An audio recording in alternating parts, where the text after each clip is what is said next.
சில வருஷங்களாகவே ரசிகர்கள் மத்தியில நடிப்பு அரக்கன்னு பாராட்டப்பட்டவர் தான் எஸ்.ஜே. சூர்யா. 1999 வாலி திரைப்படத்தின் மூலமா தமிழ் சினிமாவுக்குள்ள இயக்குனரான இவரு குஷி, நியூ, அன்பே ஆரோக்கியே, இசைன்னு அடுத்தடுத்து ஹிட் கொடுத்தாரு. இயக்கத்தை தாண்டி இவர் நடிப்புல வெளிவந்த இறைவி, மாநாடு, மார்க் ஆண்டனி, ஜிகிர்தண்டா XX எல்லா திரைப்படங்களுமே இவருடைய நடிப்பு ரசிகர்கள் மத்தியில பெரிய அளவுல பேசப்பட்டது. அப்படி இயக்குனர் எஸ்.ஜே. சூர்யாவுக்கும் சரி, நடிகர் எஸ்.ஜே. சூர்யாவுக்கும் சரி, இங்க ஒரு தனி ரசிகர்கள் பட்டாளமே இருந்து வருது.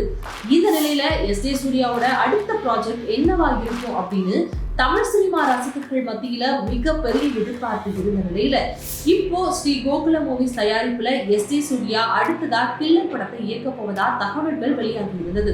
அந்த படத்தின் மீதான எதிர்பார்ப்புக்கு கூடுதல் பலம் சேர்க்கும் விதமா இப்போ ஒரு சூப்பரான அப்டேட் நமக்கு கிடைச்சிருக்கு.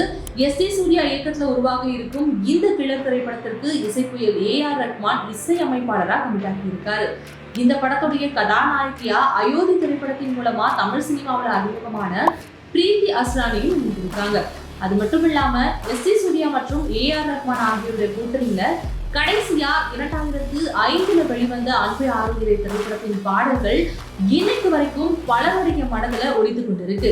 2015 வெளிவந்த இசை திரைப்படத்துக்குமே A.R. ரஹ்மான் தான் இசையமைக்கணும்னு எஸ்.ஜே. சூர்யா கேட்டுக்கொண்டாலும் ஒரு சில காரணங்களால அந்த விஷயம் நடக்காம போயிடுச்சு. ஆனா அன்பே ஆரோக்கியே கூட்டணி கிட்டத்தட்ட இப்போ 20 வருஷங்களுக்கு பிறகு இணைகிறாங்க அப்படிங்கிறது ரசிகர்களுக்கு கொண்டாட்டமான விஷயமா அமைஞ்சிருக்கு. இவ்வளவு வருஷமா வில்லன் ரோல்ல பின்னி படம் எடுத்து வந்த எஸ்.ஜே. சூர்யா ஆக்ஷன், லவ், காமெடின்னு பக்கா கமர்ஷியல் திரைப்படத்தை கொடுக்க காத்திருக்காரு.